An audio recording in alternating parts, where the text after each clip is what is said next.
Hello everyone, welcome to Vishwas classes. ये 7th video होगा हमारा L I C double A interview questions का। इसमें हम लोग बहुत इंपॉर्टेंट इकोनॉमिक टर्म्स के बारे में डिस्कशंस करेंगे, जैसे जीडीपी। जीडीपी तो आप लोगों को पता होता है क्या है, जीवीए क्या होता है, नेशनल इनकम के कॉन्सेप्ट्स क्या हैं, स्टैगफ्लेशन क्या होता है, डिसइन्फ्लेशन क्या होता है। इस तरह के जो भी terms interview point of view से इंपॉर्टेंट है वो सब मैंने यहाँ पे कवर करने की कोशिश की है। इस वीडियो के थ्रू हम लोग देखेंगे क्या क्या टर्म्स हैं। ये टेलीग्राम का ग्रुप है जिसको आप लोग ज्वाइन कर सकते हैं। सारी interview related guidance, PDFs, mock interviews, audio chats, सब कुछ इसी ग्रुप में हो रहा है। आप लोग इसका पार्ट बन के अपने इंटरव्यू स्किल्स को इम्प्रूव कर सकते हैं। Let's move on to video. सबसे पहला आता है जीडीपी। जीडीपी होता है ग्रॉस डोमेस्टिक प्रोडक्ट। जो भी आप में से कॉमर्स या इकोनॉमिक्स बैकग्राउंड के लोग हैं उन्हें बिल्कुल पता होगा जीडीपी क्या होता है। मैंने बहुत ब्रीफली यहाँ पे एक्सप्लेन करा है जितना हमें एक डेफिनेशन के लिए इंटरव्यू में चाहिए। GDP measures the total value of all final goods and services produced within a country's border। तो एक देश के अंदर या देश की सीमा में जो भी गुड्स और सर्विसेज प्रोड्यूस हो रहे हैं उनकी total value, goods as in final goods, उनकी टोटल वैल्यू को हम जीडीपी कहते हैं। ये क्या बताता है? ये कंट्री की ओवरऑल इकोनॉमिक हेल्थ को बताता है और ग्रोथ रेट को बताता है। जितना जीडीपी होता है मतलब ग्रेटर प्रोडक्शन हो रहा है, ज़्यादा इकोनॉमिक एक्टिविटीज़ हो रही हैं, और ये क्वार्टरली और एनुअली कैलकुलेट किया जाता है। तो जीडीपी की बात करें, जीडीपी क्या है? देश की सीमा के अंदर, देश की सीमा अगर किसी दूसरी कंट्री में हमारी एम्बेसी है, मान लीजिए यूएसए में इंडियन एम्बेसी है, तो वो इंडियन एम्बेसी इंडिया का पार्ट होता है, वो यूएस का लैंड का पार्ट नहीं है। सिमिलरली इंडिया में अगर रशियन एम्बेसी है, वो रशियन एम्बेसी रशिया की कंट्री का पार्ट है, वो इंडिया का पार्ट नहीं है। ये ट्रिक होती है जीडीपी के अंदर जहां पे कंफ्यूज कर दिया जाता है अगर कॉन्सेप्ट क्लियर नहीं है तो देश की सीमा के अंदर जो भी फाइनल गुड्स और सर्विसेज की टोटल वैल्यू है वो हम लोग जीडीपी कहते हैं। जीडीपी का काम होता है ये किसी भी कंट्री के लिए उसकी ओवरऑल इकोनॉमिक हेल्थ और ग्रोथ रेट को बताता है। जितना ज़्यादा जीडीपी होता है मतलब उतनी अच्छी इकोनॉमिक एक्टिविटी और उतना ज़्यादा प्रोडक्शन हो रहा है। जीडीपी हम लोग यूजुअली क्वार्टरली और एनुअली कैलकुलेट करते हैं। अगला प्रोडक्ट आता है ग्रॉस नेशनल प्रोडक्ट। तो ग्रॉस नेशनल प्रोडक्ट में क्या होता है? जीडीपी तो हुआ ही हुआ, साथ में कुछ हमारी कंट्री के ऐसे लोग हैं जो दूसरी कंट्री में जाके जॉब कर रहे हैं, वहां पे अर्न कर रहे हैं। तो ग्रॉस नेशनल प्रोडक्ट मतलब जो हमने जीडीपी में अर्न करा ओवरऑल वो तो है ही है, साथ में हमारे रेजिडेंट्स ने दूसरी कंट्रीज में जो अर्न किया है वो जीडीपी है, वो जीएनपी है। तो GDP plus incomes earn by residents abroad, जो दूसरे देशों में हमारे यहाँ के लोग रह रहे हैं, वहां पे जॉब कर रहे हैं, कोई ऑन साइट गया हुआ है, तो वो लोग भी जो अर्न कर रहे हैं वो भी हमारे अगर जीडीपी में हम मिला देंगे वो ग्रॉस नेशनल प्रोडक्ट हो जाएगा। इसके अंदर जो फॉरेनर्स हमारी कंट्री में आके अर्न कर रहे हैं वो माइनस कर देंगे। तो मतलब GDP plus income from abroad, मतलब earning from abroad minus earning of foreign national in India, तो ये हमारा ग्रॉस नेशनल प्रोडक्ट होता है। It shows income strength of a nation's resident, useful for countries with large overseas workforce. तो ये basically आप as a country overall कितना produce कर रहे हो, कितना अर्न कर रहे हो, सब कुछ मिला के जिसमें आपका जीडीपी भी आ गया। जो फॉरेनर्स हमारी कंट्री में अर्न कर रहे हैं वो हमने हटा दिया, जो हम लोग दूसरी कंट्रीज में जाके अर्न कर रहे हैं वो ऐड कर दिया, तो ओवरऑल हमारा कितना नेशनल प्रोड्यूस हुआ है वो जीएनपी बताता है। अगला टर्म होता है इन्फ्लेशन। इन्फ्लेशन क्या है? महंगाई। Sustained increase in the general price level of goods and services. Goods and services की जनरल प्राइस लेवल में जो इंक्रीज होता है, जो उनकी कॉस्टिंग बढ़ती जाती है, वो इन्फ्लेशन होता है। इन्फ्लेशन का इफेक्ट क्या आएगा? मनी की परचेजिंग पावर को रिड्यूस कर देगा। मनी की परचेजिंग पावर कैसे रिड्यूस होती है? मान लीजिए आप 40 रुपए किलो चीनी ले रहे हैं, ओके, तो अभी आपकी 40 रुपए की वैल्यू कितनी हो गई? 1 किलो चीनी। अब शुगर का रेट मान लीजिए बढ़ जाता है, 44 रुपीज हो गया, 10% शुगर का रेट बढ़ गया तो अब क्या 40 रुपए जो आपका मनी का क्वांटम था, क्या वो 1 किलो चीनी के बराबर हुआ? नहीं हुआ। तो इस तरह से मनी की परचेसिंग पावर रिड्यूस हो गई। आरबीआई इन्फ्लेशन को कंट्रोल करता है थ्रू मॉनेटरी पॉलिसीज। और एक इशू है कि थोड़ा सा इन्फ्लेशन हमें चाहिए होता है फॉर इकोनॉमिक ग्रोथ। जैसे आप में से जो भी साइंस बैकग्राउंड के बच्चे हैं, आप लोगों ने एक स्टेटमेंट पढ़ा होगा, friction is a necessary evil. Same way inflation is a necessary evil, inflation हमें चाहिए भी, बट हम इन्फ्लेशन बहुत ज्यादा भी नहीं रख सकते, बहुत ज्यादा रखेंगे तो जो पुअर क्लास है, मिडिल क्लास है, उन्हें दिक्कतें आने लगेंगी, और अगर इन्फ्लेशन ही नहीं होगा तो इकोनॉमिक ग्रोथ भी नहीं हो पाएगी। तो इन्फ्लेशन या महंगाई का हमारा मतलब होता है जो जनरल प्राइस लेवल है गुड्स एंड सर्विसेज का, उसकी कॉस्टिंग बढ़ता जाना, उनकी कॉस्टिंग बढ़ेगी, जो परचेसिंग पावर है मनी की वो कम होगी। आरबीआई मॉनेटरी पॉलिसी के थ्रू इन्फ्लेशन को कंट्रोल करता है, ये हमने आरबीआई के इंटरव्यू वीडियो में भी और आरबीआई के स्टैटिक वीडियो में भी इस चीज को हमने डीपली पढ़ा है। और मॉडरेट इन्फ्लेशन हमें चाहिए होता है। क्वेश्चन ये है, आप लोग कमेंट में मेरे को बताइए कि हमारा आरबीआई का इन्फ्लेशन के लिए पॉलिसी स्टांस क्या है। हमें स्टांस नहीं बोलेंगे, पॉलिसी मैंडेट क्या है मॉनेटरी पॉलिसी कमेटी का, ये आप मुझे कमेंट्स में बताइए। डिफ्लेशन, डिफ्लेशन क्या होता है? ये परसिस्टेंट फॉल होगा in the overall price level of good and services across the economy.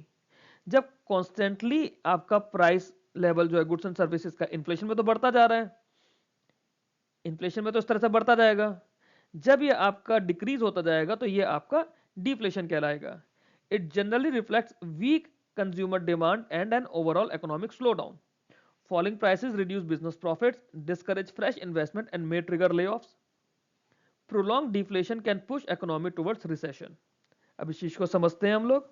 Deflation में क्या होता है, आज मान लीजिए आपका किसी चीज की वैल्यू 100 रुपए है, किसी चीज की 200 रुपए है, किसी चीज की 300 रुपए है। इन्फ्लेशन में ये वैल्यू 100 से 110 हुई, 200 से 210 या 220 हुई, 300 से 310 320 हुई। डिफ्लेशन में ये वैल्यू गिरती चली जाएगी, 100 की वैल्यू 90 हो गई, 200 की वैल्यू 180 हो गई, 300 की वैल्यू 290 रह गई। तो धीरे धीरे क्या होगा, जब ये कॉन्स्टेंटली चलता रहेगा तो ये प्राइसेस और गिरेंगे। अब जो बिजनेस ओनर्स हैं या शॉपकीपर्स हैं, वो लोग क्या करेंगे, उन्होंने तो पहले इसमें पैसा ज्यादा लगा रखा होगा, उन्हें ज्यादा कॉस्ट पे पड़ा होगा, अब इसकी कॉस्टिंग गिर रही है तो वो अपने एम्प्लॉयज को कैसे पे करेंगे अगर उनका प्रॉफिट ही नहीं आएगा। तो फॉलिंग प्राइसेस से बिजनेस प्रॉफिट कम होंगे, फ्रेश इन्वेस्टमेंट जो कोई करता वो नहीं होगा, जो हम लोग मार्केट में इन्वेस्टमेंट की बात करते हैं। अब वो मार्केट का इन्वेस्टमेंट जरूरी नहीं है कि सिर्फ शेयर कैपिटल के थ्रू हो, वो हर फॉर्म में होता है। और जब कंपनीज के पास प्रॉफिट कम होगा तो लेऑफ्स की भी कंडीशन आएगी। और अगर डिफ्लेशन ज्यादा टाइम तक चलता है तो ये इकोनॉमी को रिसेशन की तरफ ले जाता है। Prolong deflation can push the economy towards recession. लंबी अवधि तक अगर ये रहता है तो अर्थव्यवस्था मंदी की ओर बढ़ सकती है। ओके पीछे, हाँ ठीक है। ओके, अगला टॉपिक देखते हैं, स्टैगफ्लेशन। स्टैगफ्लेशन क्या होता है, जब हमारे पास इन्फ्लेशन भी ज्यादा होता है, हाई अनएम्प्लॉयमेंट भी होता है, मतलब महंगाई भी बढ़ रही है और नौकरियां भी नहीं है, और स्टैग्नेंट या फिर स्लो इकोनॉमिक ग्रोथ है। तो stagflation is the combination where there is high inflation, high unemployment and stagnant और slow economic growth in the economy. Usually ये एक अनयूजुअल सिचुएशन होती है क्योंकि इन्फ्लेशन और अनएम्प्लॉयमेंट यूजुअली अपोजिट डायरेक्शन में चलते हैं। कैसे? अब ये इंटरव्यू में जनरल एक क्वेश्चन बन सकता है, अगर आपसे इस तरह का पूछा गया तो वो आपसे पूछेंगे कि इन्फ्लेशन और अनएम्प्लॉयमेंट जनरली कैसे होते हैं। दोनों अपोजिट डायरेक्शन में होते हैं। इन्फ्लेशन कब होगा, जब लोग ज्यादा चीजें खरीदेंगे, एक जनरल वे में। टाइप्स ऑफ इन्फ्लेशन में हम लोग नहीं जा रहे हैं, बट एक जनरलाइज वे में इन्फ्लेशन तब होगा, मार्केट की डिमांड सप्लाई क्या है, जब आपके पास डिमांड ज्यादा है सप्लाई कम है। डिमांड कब ज्यादा होगी, जब लोगों के पास खरीदने के लिए पैसा होगा। लोगों के पास खरीदने के लिए पैसा कब होगा, जब उनके पास कोई काम धंधा होगा, कोई जॉब होगी, कोई बिजनेस कर रहे होंगे।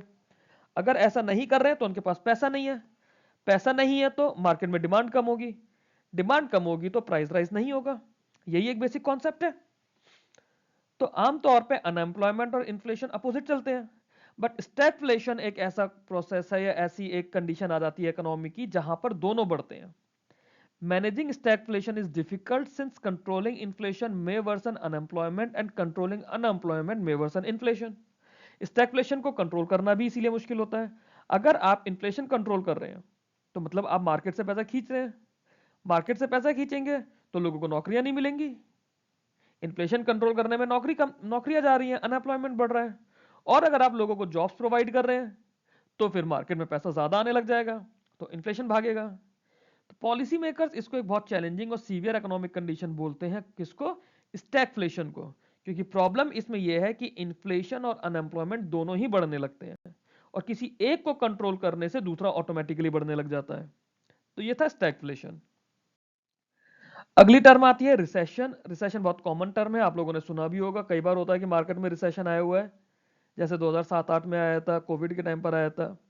रिसेशन एक सिग्निफिकेंट ब्रॉड बेस्ड डिक्लाइन है इकोनॉमिक एक्टिविटीज का across multiple sectors. Economic activity multiple sectors में, सिर्फ एक पर्टिकुलर सेक्टर में नहीं, मल्टीपल सेक्टर में डिक्लाइन होने लगती है। डेफिनेशन की बात करें तो जब दो consecutive quarters negative GDP growth के होते हैं उसे हम लोग रिसेशन बोलते हैं। रिसेशन में क्या होगा? जॉब लॉसेस, ये तो एक जनरल टर्म है, हम लोग प्राइवेट सेक्टर इंडस्ट्री के लिए ऐसा सुनते हैं कि रिसेशन आ जाता है, जॉब्स चली जाती हैं। रिड्यूस्ड कंज्यूमर स्पेंडिंग, जब लोगों पे पैसा ही नहीं होगा, जॉब्स चली जाएंगी तो कंज्यूमर स्पेंड भी नहीं कर पाएंगे।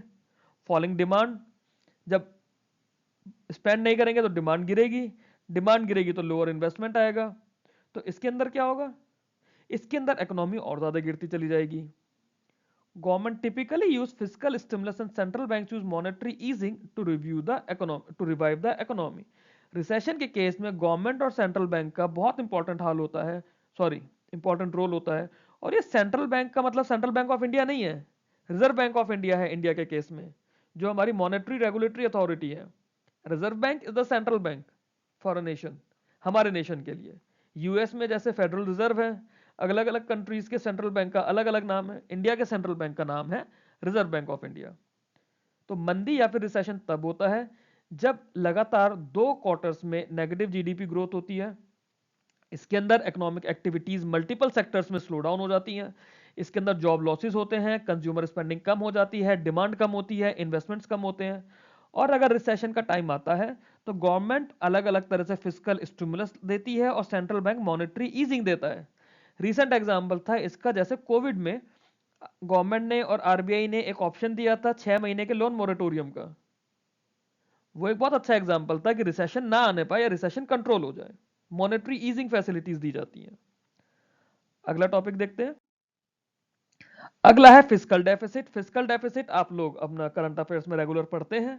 फिजिकल डेफिसिट क्या होता है? गवर्नमेंट ने कितना खर्चा करा है और गवर्नमेंट का कितना रेवेन्यू हुआ है। रेवेन्यू एज इन बोरोइंग्स के अलावा सरकार ने कितना खर्चा करा है और सरकार ने कितना पैसा अपना कमाया है, लोन्स उसमें काउंट नहीं होता है रेवेन्यू में। तो उसके बीच का जो गैप है वो फिजिकल डेफिसिट है। It represents how much the government must borrow to meet its spending requirement. For example, आपका फिजिकल डेफिसिट अगर आपको निकालना हो, मान लेते हैं कि आपकी जॉब लग रही है और जॉब लगने के बाद आपका इन हैंड सैलरी आ रही है 1 लाख रुपए। मंथली आपका जो रेवेन्यू होगा या जो आपके लिए एक तरह से इनकम हो गई वो 1 लाख रुपए हो गई। बट अगर आप अपना खर्चा देख रहे हो, आपने गाड़ी खरीद ली, आपने घर खरीद लिया, आपको बाहर पार्टीज का शौक है, आपके अलग अलग शौक हैं, और आपका महीने का खर्चा जा रहा है लगभग 1,05,000 या 1,10,000, तो आपको ये पूरा करने के लिए 10,000 रुपए एक्स्ट्रा कहीं से तो चाहिए होंगे। आप अपने पेरेंट्स से लेंगे, क्रेडिट कार्ड पे स्पेंड करेंगे, लोन्स लेंगे, कुछ तो करेंगे ना। तो ये जो 10,000 रुपए का डिफरेंस हुआ आपकी इनकम और आपके एक्सपेंडिचर में, और सरकार के केस में टर्म आ जाता है रेवेन्यू, तो ये 10,000 का जो डिफरेंस हुआ ये आपका फिजिकल डेफिसिट हुआ। It represents how much the government must borrow to meet its spending requirement. Physical deficit बताता है कि सरकार को अपना खर्च पूरा करने के लिए कितना उधार लेना पड़ेगा। जितना ज्यादा फिजिकल डेफिसिट मतलब नेशन पे उतनी ही ज्यादा डेट है, और जितनी ज्यादा डेट होगी मतलब इकोनॉमिक स्टेबिलिटी भी उतनी गिरेगी। जनरली ये परसेंटेज ऑफ कंट्री के जीडीपी में बताया जाता है। अभी इकोनॉमिक सर्वे आएगा उसमें फिजिकल डेफिसिट बताया जाएगा। आप लोग करंट अफेयर्स में पढ़ते रहते हैं, लेटेस्ट जो भी फिगर है फिजिकल डेफिसिट की आप मेरे को कमेंट बॉक्स में बताइए। अगला टर्म देखते हैं हम लोग, फिजिकल पॉलिसी। फिजिकल पॉलिसी क्या होती है? मोटे मोटे तौर पे आप समझो तो सरकार जो बजट लेकर आ रही है वो एक तरह से फिजिकल पॉलिसी है, मोटे मोटे तौर पे। Physical policy involves government use of taxation and public spending to manage the economy. क्योंकि बजट में सरकार यही बताती है ना, टैक्सेशन का जो यूज है और पब्लिक स्पेंडिंग किस तरह से रहेगी इकोनॉमी मैनेज करने के लिए, वो हमारी फिजिकल पॉलिसी है। It influences overall growth, job creation, investment levels and income distribution. तो फिजिकल पॉलिसी में हमें जॉब क्रिएशन, ग्रोथ, इन्वेस्टमेंट, ये सब कुछ इन्फ्लुएंस होता है। अब देखिए, जिस दिन बजट आता है उस दिन या तो स्टॉक मार्केट बहुत तेजी से भाग रहा होता है या फिर एकदम से धड़ाम करके गिर जाता है। रीजन बीइंग कि पॉलिसी मार्केट सेंटीमेंट को कैसे इफेक्ट कर रही है। एक्सपेंशनरी फिजिकल पॉलिसी होती है मतलब इंक्रीज स्पेंडिंग और cut taxes to boost demand. Contractionary policy होती है कि आप टैक्सेस बढ़ा देंगे ताकि लोगों की डिमांड कम हो जाए। तो वही चीज है, इन्फ्लेशन आप कैसे कंट्रोल कर रहे हो, ओवरऑल ग्रोथ में आप क्या जा रहे हो। आप चाहते हो कि लोग ज्यादा इन्वेस्ट करें, ज्यादा खर्चा करें, तो आप टैक्सेस कम कर दोगे। आप चाहोगे कि लोगों का किसी पर्टिकुलर सेक्टर में खर्चा कम हो जाए, तो आप वहां पर टैक्सेस बढ़ा दोगे। टैक्सेस दोनों चलते हैं इसमें, जो हमारा डायरेक्ट टैक्स होता है इनकम टैक्स वो भी, इनडायरेक्ट टैक्स जो होता है जीएसटी और एक्साइज वगैरह वो भी। फिस्कल पॉलिसी जो प्राइमरली होती है बजट के थ्रू इंप्लीमेंट की जाती है। तो बजट एक डॉक्यूमेंट होता है जो फिस्कल पॉलिसी का सेंटीमेंट बताता है, या जिसके थ्रू फिस्कल पॉलिसी का इंप्लीमेंटेशन होता है। क्योंकि जो भी हमारा इन्वेस्टमेंट का स्कीम्स है, टैक्सेशन की स्कीम्स हैं, गवर्नमेंट का फर्दर एक्सपेंडिचर है, वो सब कुछ बजट के थ्रू होता है। अगली टर्म देखते हैं अब। अगला टर्म है फाइनेंशियल इंक्लूजन, वित्तीय समावेशन। बहुत इंपॉर्टेंट है हमारे इंटरव्यूज के लिए, बहुत इंपॉर्टेंट टर्म। डिटेल में हमने इसमें प्रायोरिटी सेक्टर लैंडिंग भी पढ़ा है, फाइनेंशियल इंक्लूजन की हमने पॉलिसीज भी पढ़ी हैं, जैसे जनधन योजना, जीवन ज्योति बीमा योजना, सुरक्षा बीमा योजना, मुद्रा योजना, ये सब फाइनेंशियल इंक्लूजन के लिए पॉलिसीज थे। आरबीआई ने पीएसएल प्रायोरिटी सेक्टर लेकर आया था फाइनेंशियल इंक्लूजन के लिए, स्मॉल फाइनेंस बैंक और पेमेंट बैंक का कॉन्सेप्ट लेकर आया। तो फाइनेंशियल इंक्लूजन होता है कि जो हमारे इंडिविजुअल और बिजनेस है जिन उनको अफोर्डेबल एक्सेस देना है एसेंशियल फाइनेंशियल सर्विसेज का, या फिर हम बोले दूसरी टर्म्स में अनबैंक्ड रूरल सेक्टर, ये फाइनेंशियल इंक्लूजन का कोर सेगमेंट होता है। तो फाइनेंशियल इंक्लूजन को अगर हम मोटे ऊपर ऊपर से बात करते हैं डेफिनेशन के तौर पे, फाइनेंशियल इंक्लूजन होता है कि जो हमारे पास लोग हैं, हमारी पब्लिक है, हमारे बिजनेसेस हैं, उन्हें बैंकिंग सर्विसेज देनी है, उन्हें बैंकिंग सेवाओं से जोड़ना है। अब आरबीआई ये बोलता है कि शहरों में तो लगभग सब लोग जुड़े हुए हैं, बट रूरल इंटीरियर्स में लोगों के पास बैंकिंग फैसिलिटीज नहीं पहुंची हैं। तो ये अनबैंक्ड रूरल सेक्टर हमारा प्रायोरिटी सेक्टर के अंदर चीज आ जाती है। गवर्नमेंट के बिहाफ पे बात करें कि लोगों को अलग अलग तरह के फाइनेंशियल प्रोडक्ट से, फाइनेंशियल सर्विसेज से जोड़ना है, वो हमारा फाइनेंशियल इंक्लूजन हो गया। कैसे जोड़ेंगे हम, क्या क्या फाइनेंशियल सर्विसेज देते हैं। बैंकों में अकाउंट खोलना है, इंश्योरेंस है, लोन देना है, यही चीजें हैं लोगों को बैंकिंग से जोड़ने के लिए, फाइनेंशियल सिस्टम से जोड़ने के लिए। स्टॉक मार्केट तो अलग चीज हो गई कि कैपिटल मार्केट में इन्वेस्टमेंट हो रहा है, वो तो रिस्की बिजनेस ज्यादा है लोगों के लिए। बट वैसे जिन लोगों के पास सर्विसेज ही नहीं है, उन लोग अवेयर ही नहीं है फाइनेंशियल प्रोडक्ट यूज करने के लिए, उनके लिए ये स्कीम सरकार लेकर आई। आरबीआई कॉन्सेप्ट्स लेकर आया, priority sector lending, small finance bank, payment banks, कि लोग बैंकिंग सिस्टम से जुड़ पाए, बैंकिंग सिस्टम से कनेक्ट कर पाए और अपना पैसा जोड़ना शुरू कर पाए, ताकि वो पैसा कंट्री के लिए ओवरऑल डेवलपमेंट में, चाहे बैंक्स लोन दे या फिर बैंक्स आरबीआई के पास जमा करके सिक्योरिटीज ले, मतलब अलग अलग तरीके से उस पैसे को प्रोडक्टिव यूज में लेकर आया जा पाए। फाइनेंशियल इंक्लूजन से क्या होता है, गरीबी कम होती है। गरीबी कैसे कम होगी, आप मुद्रा योजना के अंदर लोन ले सकते हैं, बिजनेस शुरू कर सकते हैं। एनकरेजेस सेविंग, सेविंग कैसे होगी, आप जनधन योजना में खाता खोल के थोड़ा थोड़ा पैसा उसमें डाल सकते हैं। तो ये फाइनेंशियल इंक्लूजन का एम या ऑब्जेक्टिव होता है, लोगों को जोड़ के बैंकिंग सर्विसेज से उन्हें लिंक करना, कि अल्टीमेटली एम है कि पॉवर्टी कम हो जाए, सेविंग्स लोगों की बढ़े और इंक्लूसिव इकोनॉमिक ग्रोथ में योगदान रहे। अगला टॉपिक देखते हैं, लिक्विडिटी। लिक्विडिटी एक बहुत कॉमन टर्म है, हम लोग यूज करते हैं, स्पेशली बैंकिंग में तो आपको रेगुलर यूज करना होगा। लिक्विडिटी होता है कि आपका कोई भी एसेट है, कोई भी आपके पास चीज है, उसके बदले आपको कितनी जल्दी कैश मिल जाएगा। ठीक है, तो कैश तो आपके पास है ही है, बाकी आपको जैसे गोल्ड होता है, हम कहते हैं कि गोल्ड बहुत सबसे ज्यादा लिक्विड इंस्ट्रूमेंट होता है कैश के अलावा। क्यों, क्योंकि गोल्ड पे आपको फॉरेन लोन मिल जाता है, गोल्ड आपको फॉरेन बिक जाता है विदाउट लॉस ऑफ वैल्यू, उसमें आपकी वैल्यू का कोई लॉस नहीं है। अब लिक्विडिटी होता है how quickly and easily asset can be converted into cash without loss of value. जैसे कैश हुआ, ट्रेजरी बिल्स हुआ, गवर्नमेंट सिक्योरिटीज हुई, ये हाई लिक्विड एसेट्स हैं। आपके पास ये सब नहीं होता, बट बैंकों के पास होता है ना। आपको एक बैंकर बन के सोचना है, इंडिविजुअल बन के नहीं सोचना है।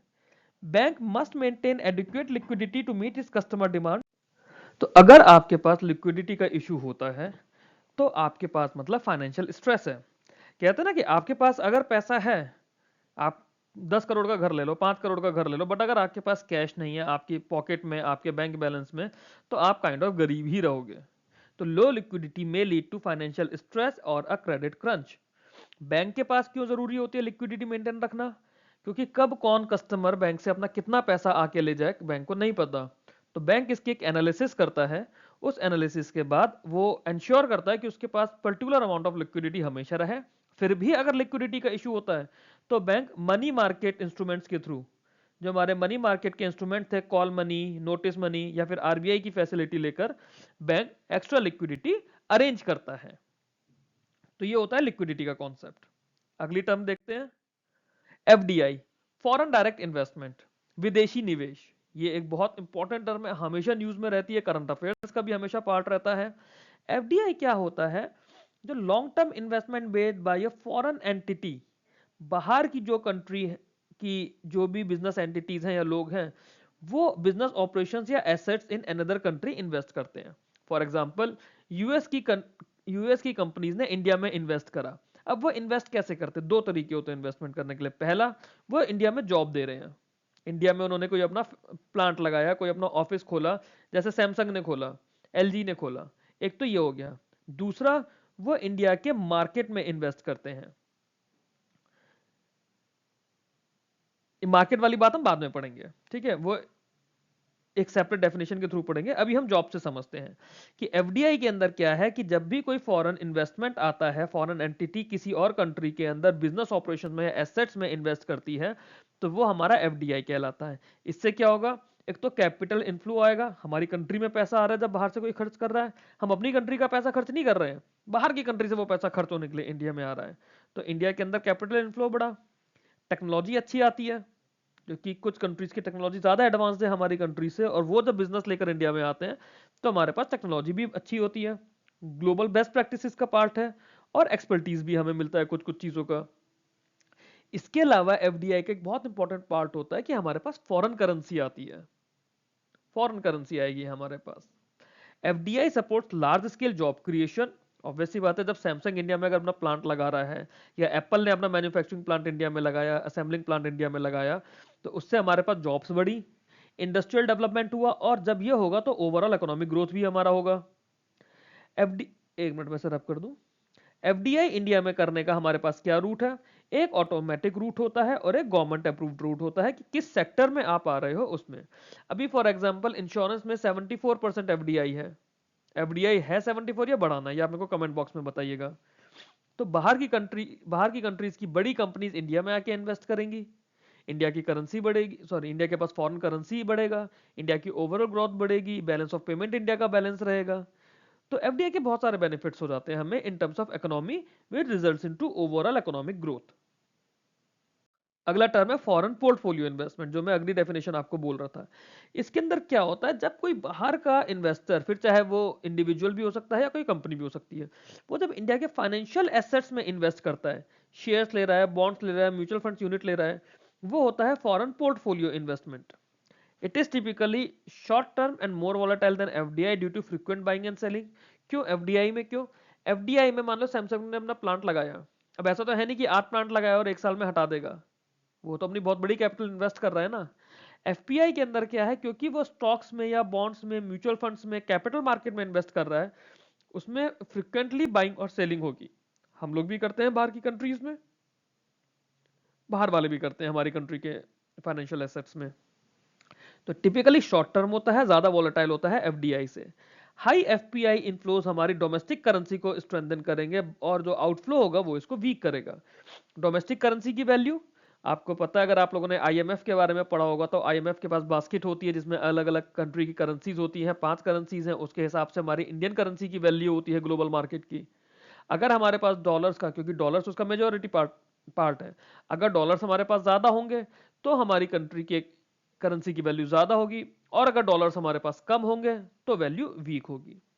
एफपीआई एक्टिविटी जो होती है और regulation in India supervise by SEBI होती है, और एफडीआई की हम बात करें तो ये गवर्नमेंट और आरबीआई मिलके करते हैं। आगे चलते हैं अगले टर्म पर। अगला टर्म है हमारा purchasing power parity. Purchasing power parity क्या होता है? ये purchasing power different currencies by evaluating the cost of similar basket of goods across countries. For example, India में आप 1 लाख रुपए कमा रहे हो, और यूएस में अगर आप 1 लाख डॉलर कमाओगे, तो दोनों में जमीन आसमान का अंतर हो जाएगा। हो सकता है कि जितना सामान आप इंडिया में 1 लाख रुपए में खरीद रहे हो, उतना ही सामान यूएस में आप 10,000 डॉलर्स में खरीद लो, या मे भी 5,000 डॉलर्स में खरीद लो। यूरोप में जाओ तो मे भी 6,000 पाउंड्स में खरीद लो, यूरोज में खरीद लो। तो परचेजिंग पावर होती है कि एक सिमिलर बास्केट ऑफ गुड्स बना दिया, उस को खरीदने के लिए किस कंट्री में कितनी उनकी करेंसी की यूनिट यूज हो रही है, वो बताता है purchasing power parity. It determines how much unit of a currency can buy in one country versus others. GDP measured in PPP मतलब purchasing power parity terms reflect the real standard of living and true economy size of an economy. For example, आप अगर अपने daily needs की बात करते हो तो आपको 1 किलो आलू, 1 किलो प्याज, आधा किलो आटा और 2 लीटर दूध चाहिए, से फॉर एग्जाम्पल।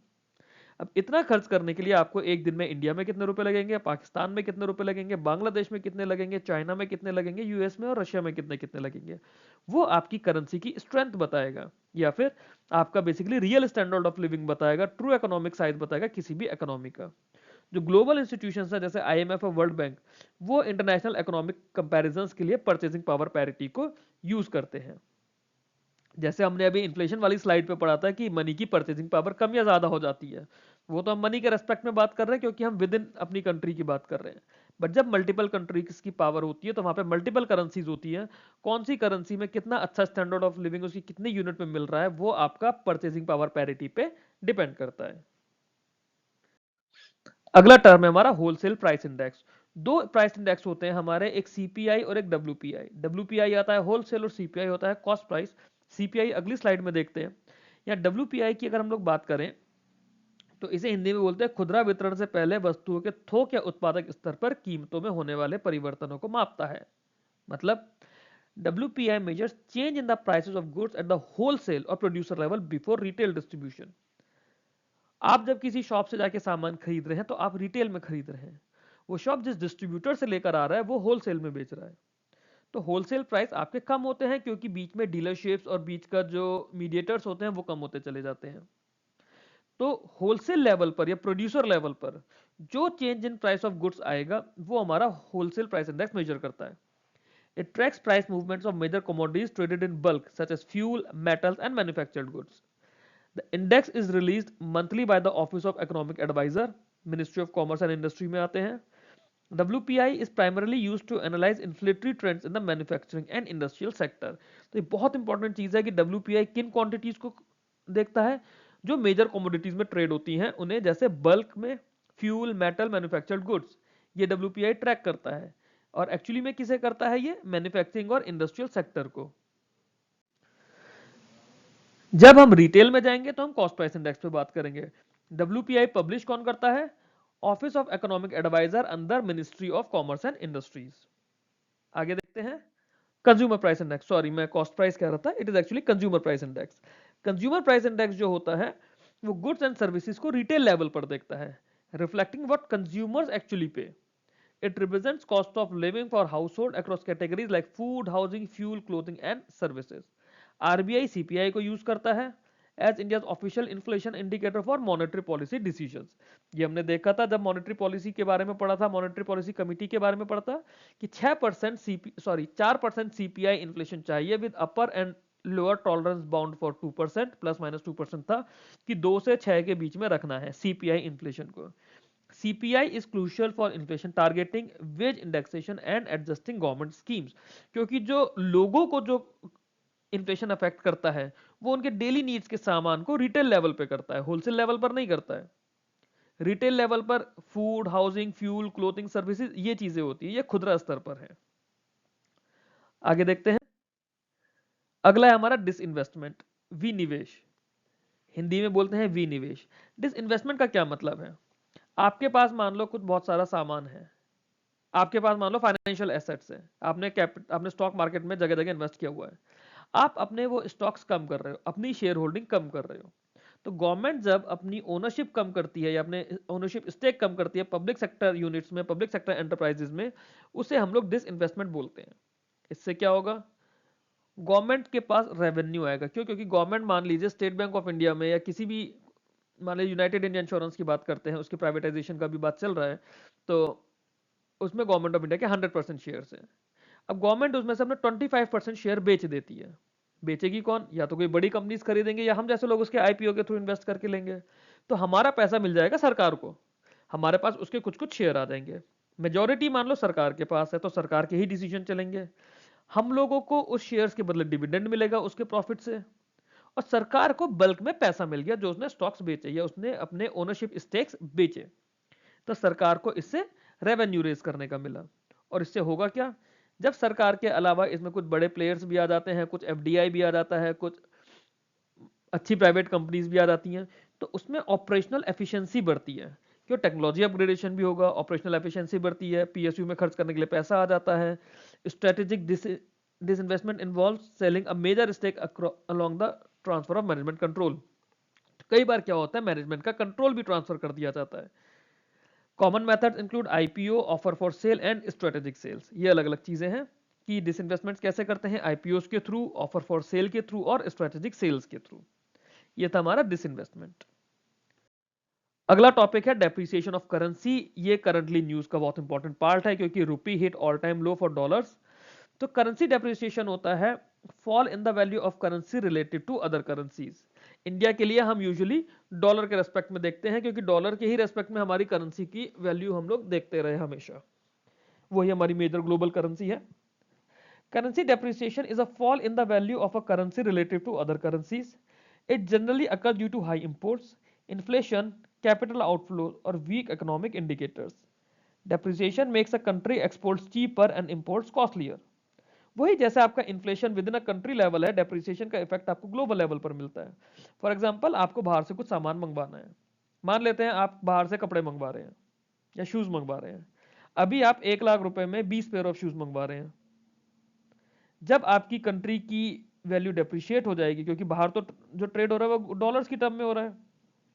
अभी 80 रुपए का 1 डॉलर था, आपने 1 लाख रुपए में 20 जोड़ी शूज मंगवा लिया, डॉलर की वैल्यू बढ़ गई। अब क्या आप 20 लाख, क्या आप 20 सॉरी क्या आप 20 जोड़ी शूज मंगवा पाएंगे? नहीं मंगवा पाएंगे उस 1 लाख रुपए में। हो सकता है उसके लिए आपको 1,20,000 रुपए खर्च करने पड़ जाए। तो क्या हुआ, इससे आपके इंपोर्ट्स की कॉस्ट बढ़ गई। सिमिलरली एक्सपोर्ट की कॉस्ट चीपर हो जाती है। तो ये डेप्रिसिएशन का जो नुकसान होता है वो हमारे एक्सपोर्ट इंपोर्ट पर होता है, डेप्रिसिएशन का नुकसान।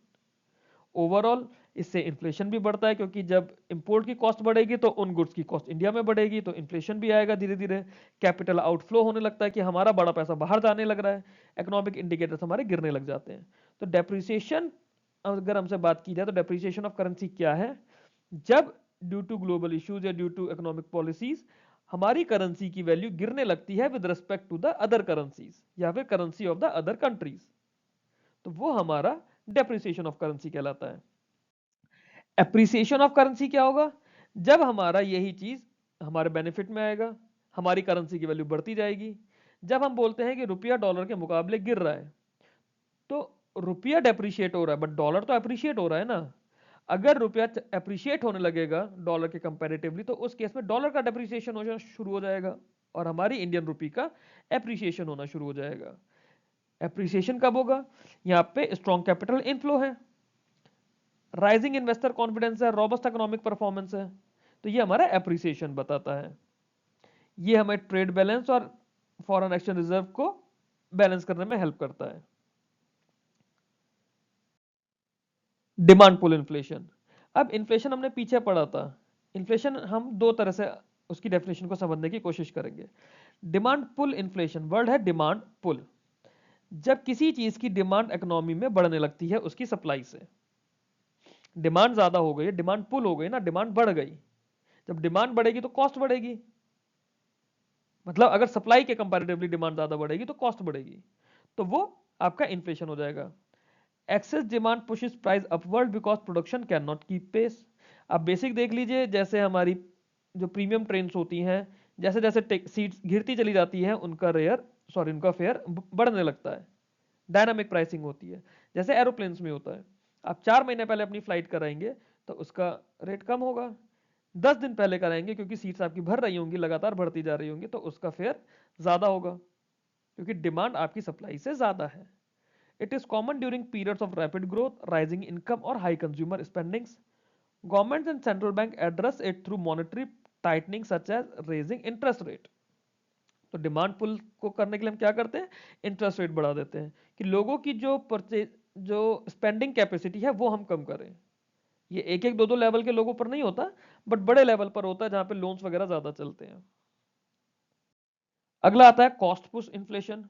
कॉस्ट पुश इन्फ्लेशन में क्या होता है, अगर हमारी किसी चीज की लागत ही बढ़ जाएगी, प्रोडक्शन कॉस्ट बढ़ जाएगी, जैसे एम्प्लॉयज की हायर सैलरी है, फ्यूल के प्राइसेस बढ़ गए, रॉ मटेरियल कॉस्ट की कॉस्ट बढ़ गई, जीएसटी बढ़ गया। तो इसमें क्या होगा, किसी चीज का प्रोडक्शन की ही कॉस्ट अगर बढ़ जाएगी तो ऑब्वियस सी बात है मार्केट में उसकी कॉस्ट ज्यादा रहेगी। तो प्रोड्यूसर्स क्या करते हैं, ये जो इंक्रीज कॉस्ट है ये कंज्यूमर्स के पास से ली जाती है in the form of higher prices. It reduces purchasing power and may slow down overall economic activity. फिर इसमें सप्लाई साइड रिफॉर्म किए जाते हैं, जैसे सब्सिडीज दी जाएंगी, बेटर लॉजिस्टिक्स दी जाएंगी। इसकी हेल्प से जो कॉस्ट पुश इन्फ्लेशन का प्रेशर है वो कम किया जा सकता है। तो ये था हमारा डिमांड साइड से और कॉस्ट साइड से। एक तो है कि हमारी सप्लाई उतनी ही है, डिमांड हमारी बढ़ती जा रही है। उस केस में अगर डिमांड हमारी राइजिंग डिमांड सप्लाई को मीट नहीं कर पा रही है तो डिमांड पुल इन्फ्लेशन आएगा। सिमिलरली अगर हमारी प्रोडक्शन कॉस्ट बढ़ रही है किसी भी वजह से, उस केस में कॉस्ट पुश इन्फ्लेशन आएगा। तो उसका सॉल्यूशन क्या होता है, उसका सॉल्यूशन होता है कि हम उन्हें सब्सिडीज देते हैं, बेटर लॉजिस्टिक्स देते हैं, ताकि कॉस्ट का प्रेशर कम हो पाए। ये था हमारा कॉस्ट पुश इन्फ्लेशन। अगला है हमारा डीवैल्यूएशन। डीवैल्यूएशन एक इंपॉर्टेंट चीज है, मुझसे पर्सनली मेरे इंटरव्यू में पूछा गया था 2 बार अलग अलग जगह। डीवैल्यूएशन क्या होता है, जब कंट्री की सरकार या फिर सेंट्रल बैंक डेलिबरेटली अपनी कंट्री की करेंसी की वैल्यू को डिक्रीज करना चाहता है under a fix exchange rate system, जैसे हमारा मिनिमम रिजर्व सिस्टम है, तो वो डीवैल्यूएशन कहलाता है। डिवैल्यूएशन से क्या होगा, हमारे एक्सपोर्ट्स चीपर हो जाएंगे। ये ग्लोबल उसके रेस्पेक्ट में नहीं कर रहे हैं, हम खुद से करना चाह रहे हैं, हम ग्लोबल मार्केट की कंडीशंस की वजह से नहीं कर रहे हैं। हमें अपने एक्सपोर्ट सस्ते करने के लिए या मोर कॉम्पिटिटिव करने के लिए, बट इसमें इंपोर्ट हमारे कॉस्टलियर हो जाएंगे। तो वो कितना हमें डिवैल्यूएट करना है वो हम लोग डिसाइड करते हैं। Government use devaluation to correct persistent trade deficits or boost exports earning. However, it may fuel inflation due to higher import cost. तो डिवैल्यूएशन बहुत ज्यादा क्रिटिकल चीज हो गई है। आप कर तो रहे हो अपने एक्सपोर्ट्स बढ़ाने के लिए, बट साथ में आपको यह भी देखना है कि अगर आपके एक्सपोर्ट की कॉस्ट कम हो रही है तो कॉन्ट्ररी इंपोर्ट की कॉस्ट बढ़ जाएगी। इंपोर्ट बढ़ेगा तो आपका कॉस्ट पुश इन्फ्लेशन बढ़ने लग जाएगा। तो ये सरकार को देखना होता है, पॉलिसीज के अंदर इसी चीज को देखा जाता है। और ये कॉन्टिन्यूसली इसमें ट्रेड चलता रहता है कि कभी हमने ज्यादा कर दिया, कभी कम कर दिया, कभी ज्यादा कर दिया, कभी कम कर दिया, ताकि ओवरऑल चीजें बैलेंस रहे। ये था डिवैल्यूएशन। रीवैल्यूएशन, रीवैल्यूएशन हो जाएगा कि अब हम ऑफिशियली इंक्रीज कर रहे हैं वैल्यू ऑफ करेंसी को। जब इंक्रीज करेंगे तो क्या होगा, हमारी इंपोर्ट कॉस्ट कम हो जाएगी और एक्सपोर्ट कॉस्ट बढ़ने लग जाएगी। बट ये हमारे एक्सपोर्ट ओरिएंटेड बिजनेस को हार्म करता है। तो ये सब चीजों को देखना एग्जिम बैंक का काम रहेगा, एक्सपोर्ट इंपोर्ट में कैसे सब्सिडाइज करना है, कैसे उस चीज के लिए पॉलिसी में गवर्नमेंट को एड करना है। It makes imports cheaper and reduces imported inflation but harms export competitiveness. Revaluation is typically done when foreign exchange reserves are strong और inflation needs to be controlled. तो ये हमारा रिवैल्यूएशन की condition है, जब हमें इन्फ्लेशन कंट्रोल करना है और फॉरेन एक्सचेंज रिजर्व्स हमारी ऑलरेडी स्ट्रांग हैं, तब हम रिवैल्यूएशन करेंगे। फिर एक कॉन्सेप्ट आता है शैडो बैंकिंग सिस्टम का, ये बहुत ज्यादा इंपॉर्टेंट कॉन्सेप्ट है।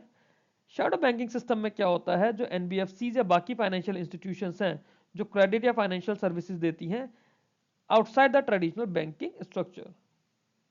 तो ये वो एनबीएफसी या बाकी फाइनेंशियल इंस्टीट्यूशंस है जो आपको लोन भी देंगे, जैसे मुथूट फाइनेंस है या फिर बाकी हाउसिंग फाइनेंस कंपनीज हैं।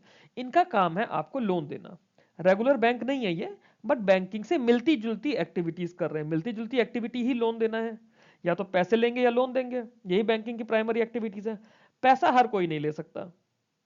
पैसा लेने के लिए डिपॉजिट टेकिंग एनबीएफसीज अलग होती हैं, उन्हें आरबीआई के बहुत स्ट्रिक्ट नॉर्म्स में रहना होता है। बाकी एनबीएफसीज या लोन देने वाली कंपनीज वो अपना पैसा अपनी कैपिटल लेकर आएंगी, चाहे बोरोइंग करे या कहीं से लेकर आए, और उस पैसे को देंगी। पब्लिक का पैसा नहीं देंगी आपको, पब्लिक से पैसा लेकर। These entities are less regulated than banks but perform similar function by lending, investment and asset management. Shadow banking expands credit availability but also increases systematic and liquidity risk due to lighter regulation. Regulators monitor this sector to prevent financial instability and ensure market discipline. तो RBI में आप लोग क्या देखेंगे, अगर आप में से कोई आरबीआई में जाके जॉब करेगा, आरबीआई में स्पेसिफिक डिपार्टमेंट होता है जो एनबीएफसी को मॉनिटर करता है, उन्हें सुपरवाइज करता है। वो लोग देखते हैं कि ये एनबीएफसी रूल्स के अकॉर्डिंगली काम कर रही है या नहीं कर रही है। क्यों, मान लेते हैं कोई एक एनबीएफसी है XYZ कंपनी लिमिटेड, ये लोगों को लोन दे रही है। इसने 3-4 बैंकों से मिलकर 500 करोड़ रुपए का लोन लिया। अब ये वो 500 करोड़ रुपए अपने बोरोवर्स को देगी। अगर मान लीजिए इसने रूल्स के अकॉर्डिंगली काम नहीं करा और गलत तरीके से लोन बांट दिया, तो ये 500 करोड़ रुपए तो डूब गए कंपनी के। अगर उस कंपनी के ये 500 करोड़ रुपए डूबे हैं, तो ये उन बैंकों के भी 500 करोड़ रुपए डूबे होंगे। तो शैडो बैंकिंग में ये जरूर देखना होता है कि फाइनेंशियल इंस्टेबिलिटी ना रहे और मार्केट डिसिप्लिन मेंटेन रहे। ये काम रेगुलेटर्स देखते हैं। रेगुलेटर हमारा कौन है? आरबीआई। और अगर कोई इटसेल्फ कंपनी रजिस्टर्ड है, तो वो हमने बोलता है कि कंपनीज एक्ट के अंदर रजिस्टर्ड होगी। कंपनी एक्ट जो पुरानी कंपनी है वो 1956 में, और जो नई कंपनीज है वो कंपनीज एक्ट 2013 में। ये क्या करेंगी shadow companies? Shadow banking companies ये क्रेडिट फैसिलिटी देती हैं। इसके अलावा इन्वेस्टमेंट का काम करती हैं। इन्वेस्टमेंट कहाँ करेंगी? गवर्नमेंट सिक्योरिटीज में करेंगी, या फिर कैपिटल मार्केट में करेंगी अलग अलग तरीके से, और एसेट मैनेजमेंट करती हैं। तो ये था हमारा शैडो बैंकिंग कंपनीज का। तो ये हमने इसमें अराउंड यहाँ हमारे 40 क्वेश्चंस का पार्ट कंप्लीट होता है। 4 वीडियो में मैंने आपको कराने की कोशिश की है। कुछ भी अगर आपको इसमें डाउट्स हैं, कुछ डिस्कशन आपको करने हैं, आप लोग मेरे को कमेंट कर सकते हैं, या फिर टेलीग्राम पे ये मेरा ग्रुप है IBPS इंटरव्यूज नाम से, आप सर्च करेंगे, ये लिंक पे आप क्लिक करेंगे तो आपको मेरा टेलीग्राम का ग्रुप मिल जाएगा। यहाँ पे हम लोगों ने रिसेंटली IBPS के इंटरव्यूज डिस्कस करे थे, ऑडियो मैसेजेस और वॉइस चैट के थ्रू। NISCL की जब डेट्स आ जाएंगी इंटरव्यू की, तब 3 से 4 दिन हम लोग NISCL के लिए भी मॉक सेशंस करेंगे, सो दैट आपका इंटरव्यू का हेजिटेशन खत्म हो पाए। Till then, thanks for watching this video.